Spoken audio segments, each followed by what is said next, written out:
Good morning. Hello. All right. Hi there. My name is George Hripcsak. I'm a professor at Columbia, and I'm director of the OHDSI Coordinating Center at Columbia. Welcome to OHDSI 2024. Thank you so much all for coming. It's wonderful to seeing everyone.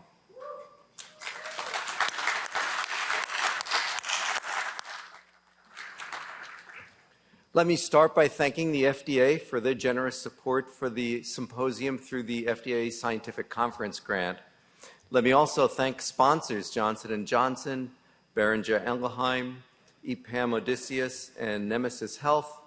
First of all, and also other sponsors who haven't quite got the bureaucracy worked out yet, but are still planning on sponsoring, and we will thank them on our website. Thank you to our sponsors and the FDA.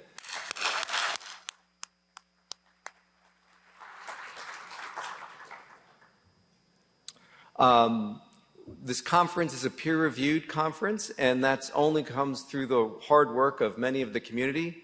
Here is the Scientific Review Committee, and I ask you to stand right now so that we can thank you for the hard work you did before the conference.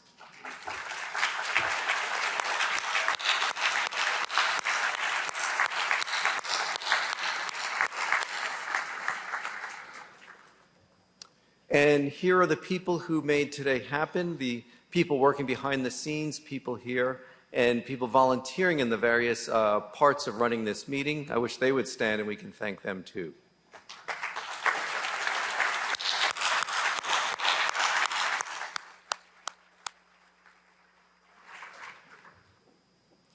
OHDSI's mission is to improve health by empowering a community to collaboratively generate evidence that promotes better health decisions and better care.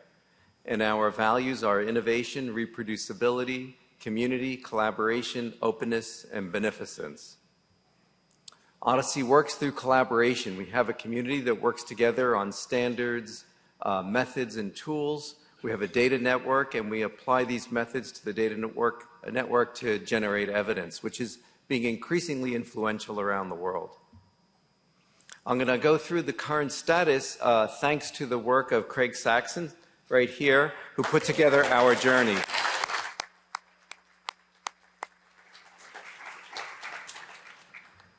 Okay, there's the OHDSI collaborators from around the world. The map each year fills in a little bit more. We have over 4,000 collaborators in our team's environment from 83 countries and 6 continents. The work of OHDSI gets carried out mostly through the work groups that are led by the community. And I want to thank the work group leaders and the work group members who propel OHDSI forward. I think that's worth saying also.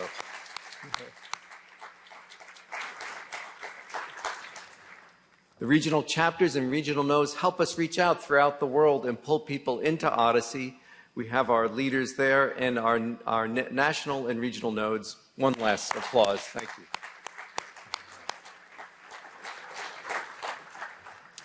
All right, our common data model is increasing in adoption. We now have 544 data sources that we've counted from 54 countries.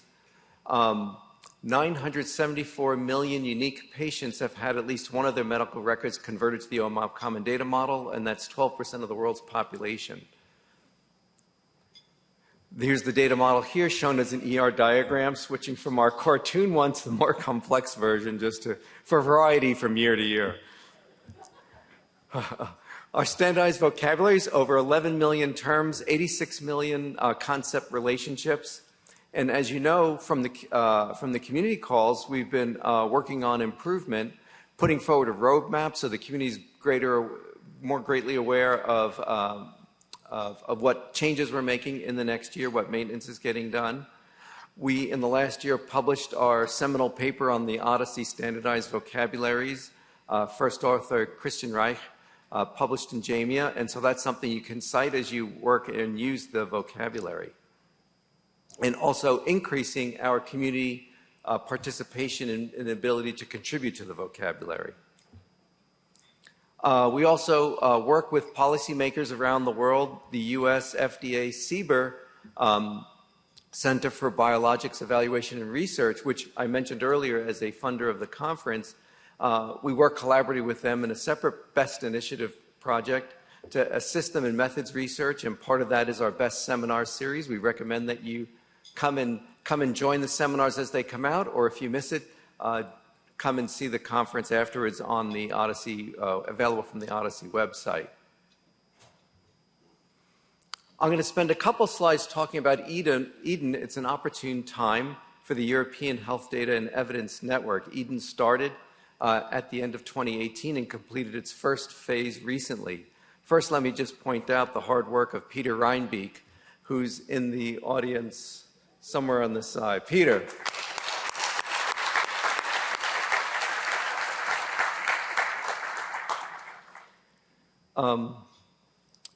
Eden worked in three major areas. Well, first, data partners, building a data network. So you're flickering, I'm not flickering.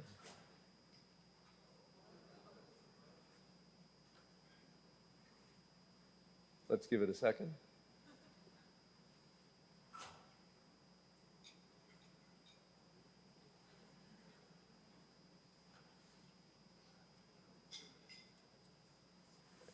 Oh, but this one works, so I can just talk through this. Oh, we're done. 187 data partners, and that's selected from over 500 applications, so a lot of people with interest in this conversion from 29 countries constituting 366 million person records. So that's the biggest collection in the world of OMOP data. So that's a huge accomplishment. Second, you need to build and maintain this network, and those are the SMEs, or the small and medium enterprise, basically industry partners who help people convert their data and maintain it.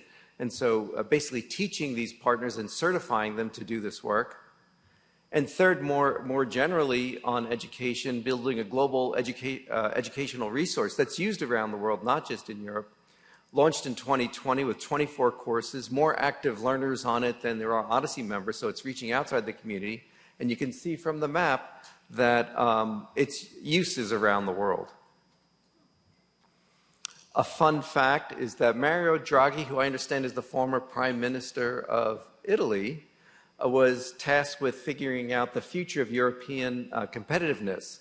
This is a picture of him giving to the president of the European Commission, so it's kind of like the State of the Union address would be in the United States, a book.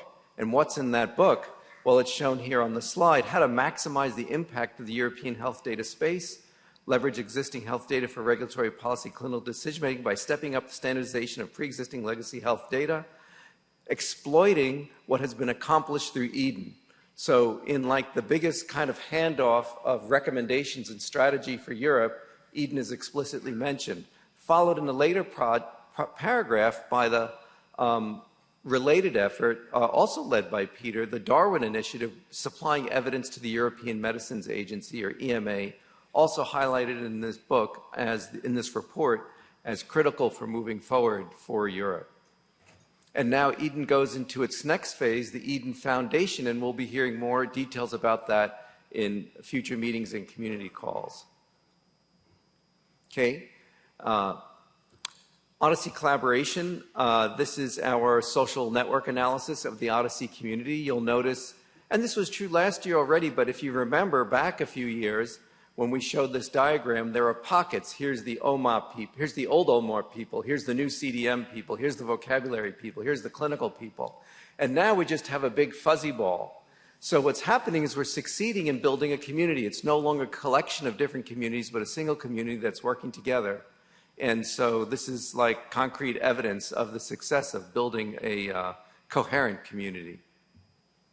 Our academic scholarship continues to grow. We have 730 publications, many of them in the top journals around the world, both clinical and methodological, and generating evidence that's having large effects. I mentioned some of them last year during my State of the Union talk. Open source development, and I should mention in each of these the teams that are behind the scenes contributing, including in open source software development. Hades is 37 R packages to support standardized analytics, with 800,000 downloads, so real use around the world. We've had symposia around the world, over the year. This is last year's global symposium, not too many miles from here. Since then, we've had the OHDSI Europe Symposium shown here, and those of you who've been there remember the inside of the boat, so you'll recognize that. Let me point out that stand by for more news about next year's OHDSI Europe Symposium. We'll hear from Lisbeth Peters to have it in Belgium. Our first OHDSI India Symposium took place this year, so we congratulate that chapter for moving forward. And of course, we had an Eden Symposium to mark Eden's success that I mentioned earlier. UK Symposium was highly successful and well attended. And most important because it hasn't happened yet, the 2024 APEC Symposium to be held December 4th through 8th in a beautiful location. Registration is open. We hope to see as many of you as possible. Thank you, Mornan, for leading that effort. Support the journey. We're always looking for support to gather the resources. I figure we do $10 to $20 million worth of work per year as a volunteer, probably more than that perhaps, as a voluntary community. Some of it's actually literally volunteer time, people at night. Some of it's paid for by personal grants, some of it by industry employers. But there needs to be some kind of infrastructure that holds the whole thing together. That's the $1 million that the coordinating center raises and puts into it. We received a wonderful compliment from someone outside of OHDSI recently that said they were looking for examples of large-scale efforts that had lived beyond their funding, and they felt that OMOP, followed by OHDSI, was one of the few examples where it not only survived, but grew and became something much bigger and more important, perhaps, and survived actually twice as long as the original project so far. So we're very lucky for that.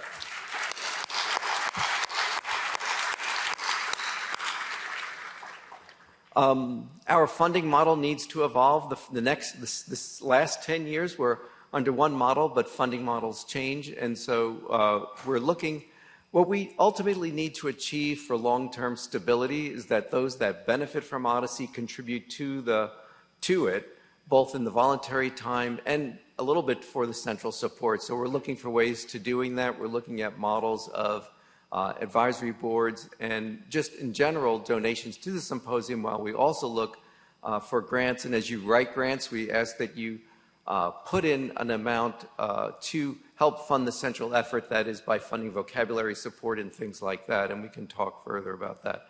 But we're always looking for that support going forward. So the symposium started yesterday. I want to thank the faculty of the tutorials that went yesterday. Let me just...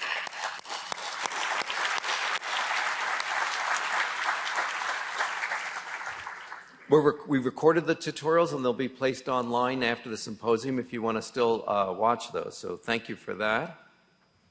Here's today. We're going through the state of the community. We'll have a few more components here. Then we're going to talk about evidence generated by Legend type 2 diabetes, and that will be our morning. After lunch, we're going to be talking about our collaboration with the journal JACC and its family of journals in generating evidence reliably. Then do a scavenger hunt, move to the Collaborator Showcase. We're going to start the Collaborator Showcase in this room with the lightning talks. Then we go to where the posters and demos are. The demos are mostly on this floor out to the right, and the poster mostly downstairs in a staircase around to my left. Then we'll have our fun OHDSI closing session that you've come to enjoy over the years, and then we'll have our game night and networking session. So the day will run from 8:30 to 8 p.m. at night. So it's a long, almost 12-hour day. We hope you'll join us for the entire time. And then tomorrow we'll have work group sessions throughout the day and a continuation of the Collaborator Showcase. If you're new to OHDSI, if this is your first meeting, we hope you'll join us. Just go to ohdsi.org and join the journey. We hope you'll join the forums and contribute your comments to our work. Join our work groups to do the physical labor to move OHDSI forward. Our community calls are Tuesdays at 11 a.m. Eastern Time. We hope you'll join there. And there's other resources that you can come back to be part of this community. Okay, now the OHDSI work group, Eye Care and Vision Research Work Group, has been working hard and generating evidence and doing a spectacular job. I now have a short section on a related effort, and I introduce Amber Reed of the National Eye Institute to tell us about a new opportunity. Amber?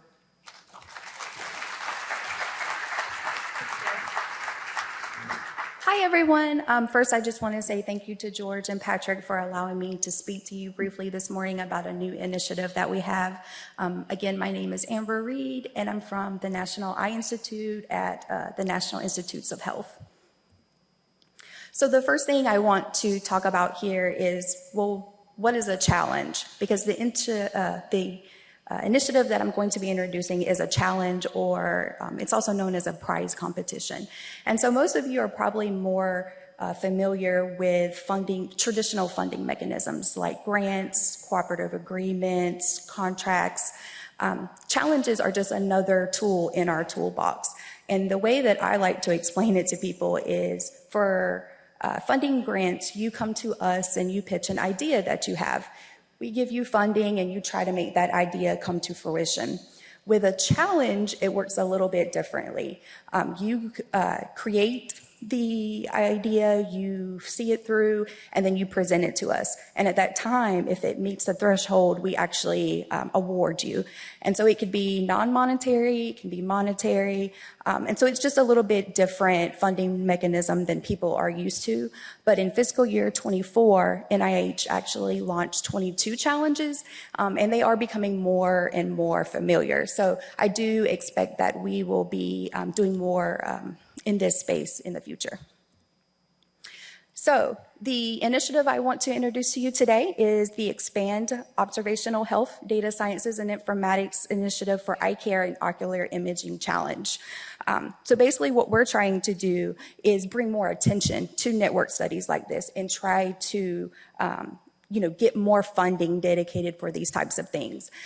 One of the things that we want to do is help people that aren't actually plugged into the network get there. So for this challenge, it is a $1 million prize competition. And so we have allocated funds to support 4 teams or 4 entities that are encouraged to use that $250,000 to get plugged into the network.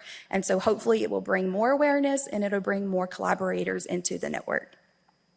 One thing that I do want to point out is that we do have a mandatory registration is coming up on November 12th. This is very simple. It is just basically you registering your intent to participate. And this helps us kind of on the back end to know who we can reach out for evaluators and such. But I do want to plug that you do have to get someone from your entity sign off that they agree that you're participating on behalf of that entity. And all of the team members do have to sign off as well. So it's not something that you can wait until the last day. So if you're interested in this, please do make sure you check that out earlier. The better. And so I mentioned that you have to register as an entity. And so what does that mean? And so basically it's a legally established organization, institution, or corporation. And then that prize will be awarded to the entity.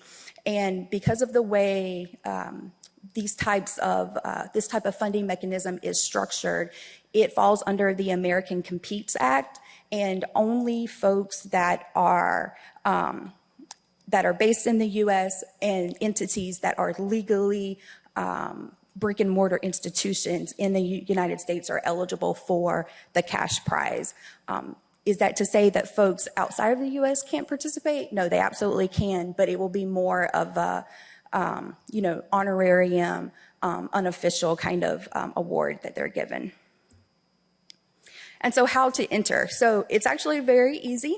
You can go to challenge.gov, and I see that there's actually some information provided on all of the tables there. It gives you instructions on how to enter, and it tells you exactly what you need to do to be able to register your intent to apply for this. And so just a few of the questions that we've got lately that I want to point out is that if you're participating, you must not be a federal entity that's operating within the scope of your employment. Federal awards from a grant can be used as long as it's consistent with the award's purpose. And then teams are not limited to a single institution. So people can join up from different institutions if they would like, but the winning team, that entity, the lead person is actually who's going to be paid for that award. And potential solvers, if you're interested in participating in more than one team, that is allowed. You can serve on up to 2 teams, but you can only serve as a POC for one of the teams. And then one of the questions that we've gotten is about indirect costs. And so unfortunately, that's not something that we can say that they have to waive. It is up to each of the individual institutes for that. All right, and so again, you can go to challenge.gov and get more information about this. And this email here goes directly to my office. And so we will get back to you immediately. And if you see me around, please don't hesitate to ask any questions that you might have. Thank you.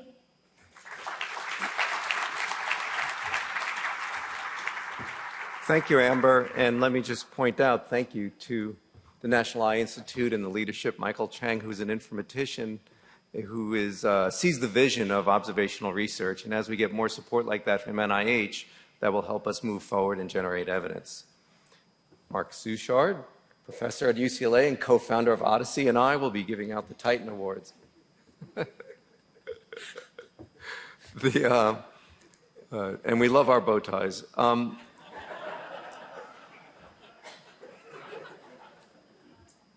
Before we begin with this year's awards, we want to take the opportunity to give an award that was announced last year but couldn't be given in person, but can today. Nicole Pratt won the Community Leadership Award.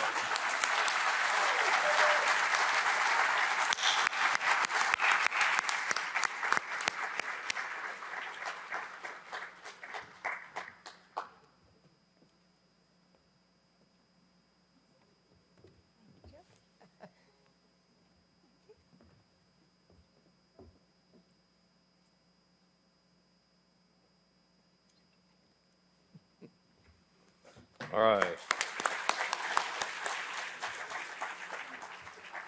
Okay, now, so the way the Titan Awards work is that the community nominates members and usually puts in evidence, because we're an evidence-based network, into that nomination. That's then judged by the last year's Titan Award winners. So we thought that was the most fair way to move forward with how to award the Titan Awards. And so the first thing I want to do is recognize the 2024 Titan Award nominees. Please stand up.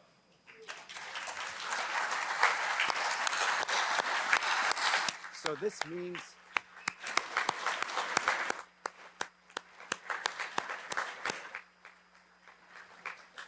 means that you've been recognized by the community at large. So it's an honor. And so now we're going to, based on that, the past awardees had to do the difficult job of picking a winner for this year, and I will now announce them.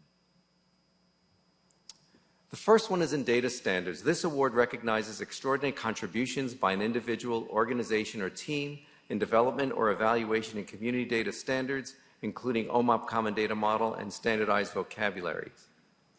And this year's winner is the vocabulary team with Alexander Davidoff, Vlad Korsik, Anna Osteropolitz, and Oleg Zhuk.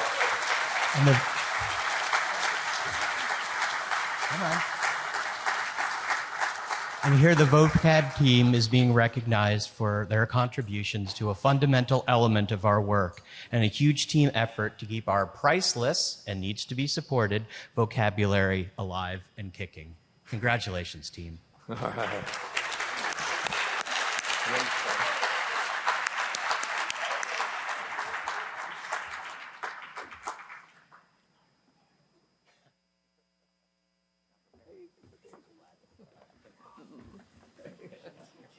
That already happened at a certain point, I feel. You're in the middle. Oh, you guys are not.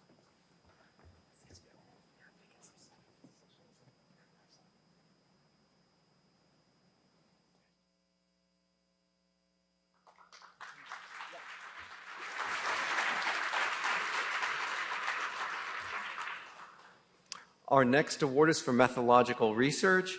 This award recognizes extraordinary contributions by an individual, organization, or team in development or evaluation and analytic methods for clinical characterization, population-level effect estimation, or patient-level prediction. And the award goes to Linying Zhang. And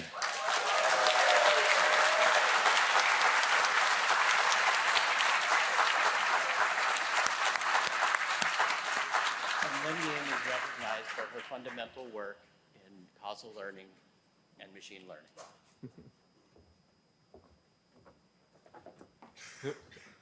Done for you.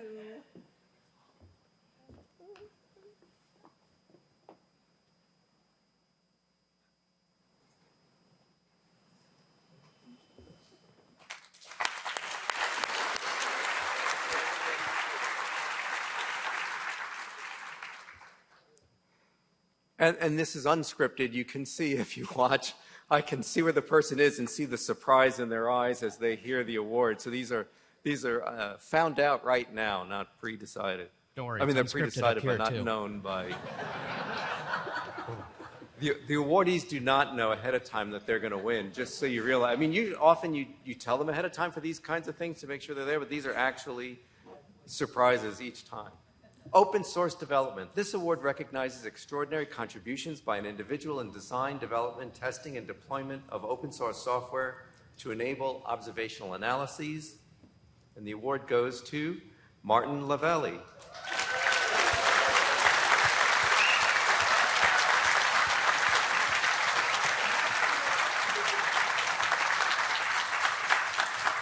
And I'm going to recognize Martin for one of my favorite, perhaps my favorite R package out there, Caper.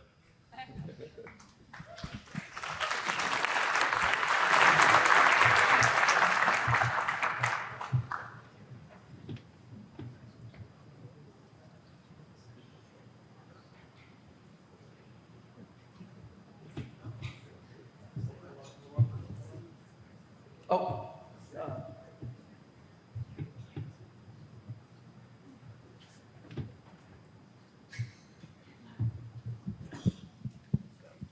In case you didn't believe it was unscripted.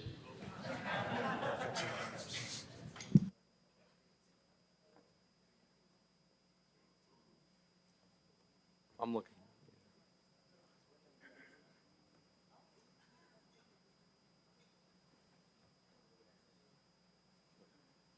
I have advantage. No. No, it's not mine. He's on another slide. Congratulations! I'm not, they're not my slides.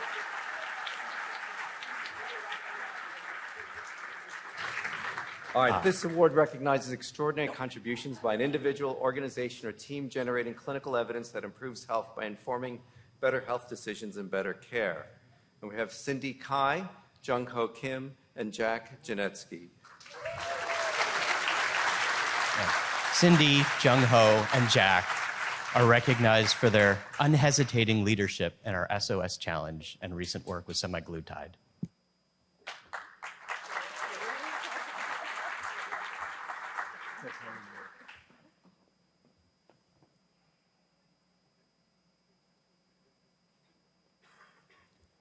Okay, go forward just one slide. Okay. Community collaboration. This award recognizes an individual for their collaborative spirit in helping their fellow community members reach their goals. And the award goes to Nathawak or Max Adulian Nukasol.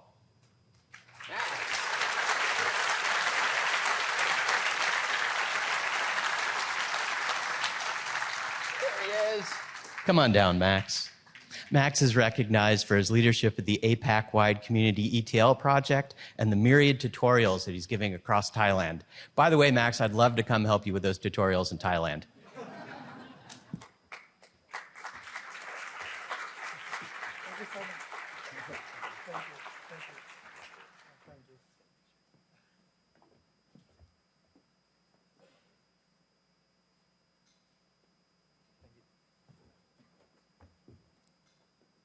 Okay, next slide. Community support. This award recognizes an individual, team, or organization for their contributions to ensuring the sustainability of the Odyssey community. And the award goes to Monsi Kamprubi and Elise Katzman.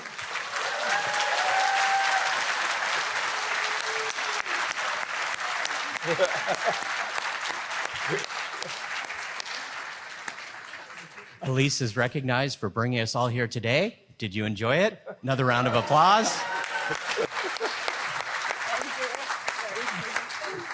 And Monsi for pulling together almost 200 data sources within the Eden network.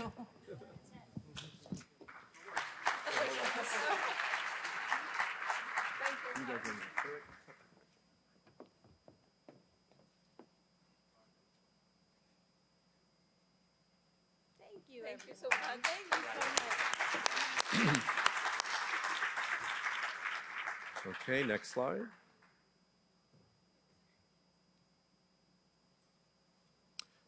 Community leadership. This award recognizes an individual for their leadership in advancing the Odyssey mission, and the award goes to Claire Blacketer.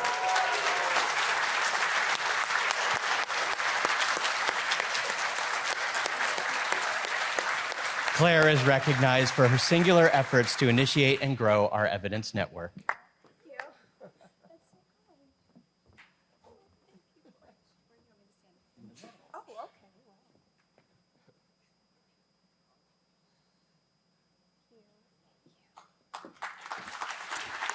All right. And while they're taking pictures, just a final congratulations to our Titan Award winners and nominees.